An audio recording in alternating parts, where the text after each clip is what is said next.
అయితే అరిగిపోద్ది, కరిగిపోద్ది, అయిపోద్ది.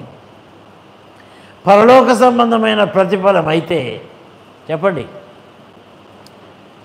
చెప్పండి నీకు, నీ పిల్లలకు, పిల్లల పిల్లలకు నీకు ఆశీర్వాదకరముగా మిగులుద్ది.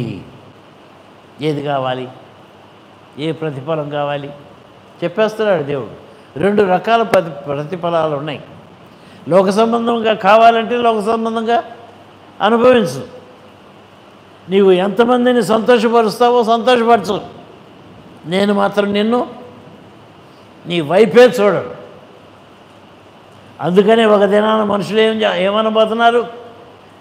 అయ్యా నీ సన్నిధిలో నేను కనబడ్డాను కదా, నీ ఆశ్చర్యకార్యాలు చేశాను కదా, బైబిల్ గ్రంథం అంతా నేను నేర్చుకున్నా కదా, అందరికీ బోధించాను కదా, అక్రమము చేయువారులారా మిమ్మల్ని నేను ఎన్నడూ ఎరుగను అనబోతున్నాడు. అది నాన్న నిన్ను చూసి అనబోతున్నాడా?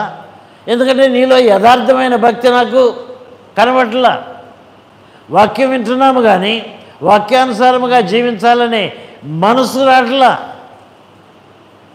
తెచ్చుకుంటున్నామా? దేవుని మాటల ప్రకారముగా నేను జీవించాలని నిర్ణయం చేసుకున్నాను. ఆయన మాట తప్ప అయోగ్యమైనది, అపవిత్రమైనది ఏది నా జీవితంలో ప్రవేశించడానికి వీల్లేదు అనే నిర్ణయాలు ఏమన్నా తీసుకుంటున్నామా? ఏ భక్తి చేస్తున్నాము? ప్రభువుకు కావాల్సింది ఆయన్ని సంతోషపరిచే భక్తి, ఆయన మాటకు లోబడే భక్తి, ఆయన చిత్తము నెరవేర్చే భక్తి.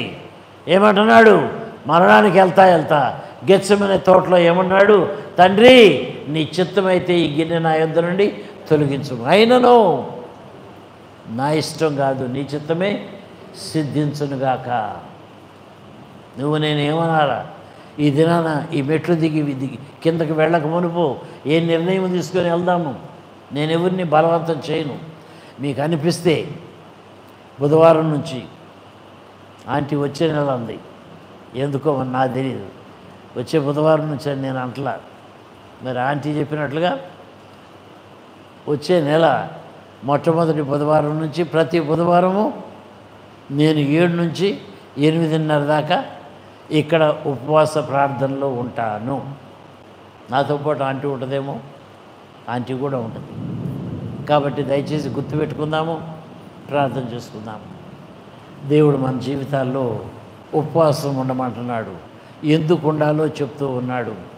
ఉపవాసం ఉండటం వలన అనేక మంది ఆరోగ్యముగా ఉండగలుగుతారు, అనారోగ్యము పోగొట్టుకోగలుగుతారు, బలవంతులుగా దేవుని యందు బలము కలిగిన వారుగా జీవించగలుగుతారు. తల్ల వంచుకుందాము, ప్రార్థన చేసుకుందాము. అత్యంత కృప కలిగిన మా ప్రియ పరలోకపు తండ్రి, నీ పాద సన్నిధిలో ఈ విధముగా నీ లేఖన భాగమును ధ్యానించే కృప మాకు ఇచ్చావు, నీకు వందనములు ప్రభా. అవును నాయనా, మేము నేర్చుకోవాల్సిన పాఠాలు చాలా ఉన్నాయి, మేము తీసుకోవాల్సిన నిర్ణయాలు చాలా ఉన్నాయి. కానీ మేము మందుగొండులముగా ఏదో మా తండ్రి ఆహారాన్ని మా దేవుడిగా చేసుకొని జీవించే జీవితాలు జీవిస్తూ ఉన్నాము నాయన. మార్చి నిండు ప్రేమించే జీవితాలుగా మమ్మల్ని సిద్ధం చేస్తూ ఉండగా మా ప్రభా, మేము కూడా నీ కొరకు ఏదైనా చేయాలనే ఆశలు కలిగి నీ మహిమను రుచి చూసి ఇతరులకు నీ మహిమను అందించే వారముగా, ప్రచురము చేసే వారముగా, ఉపయోగపడే వారముగా జీవించగలుగుటకు మాకు సహాయం చేయండి.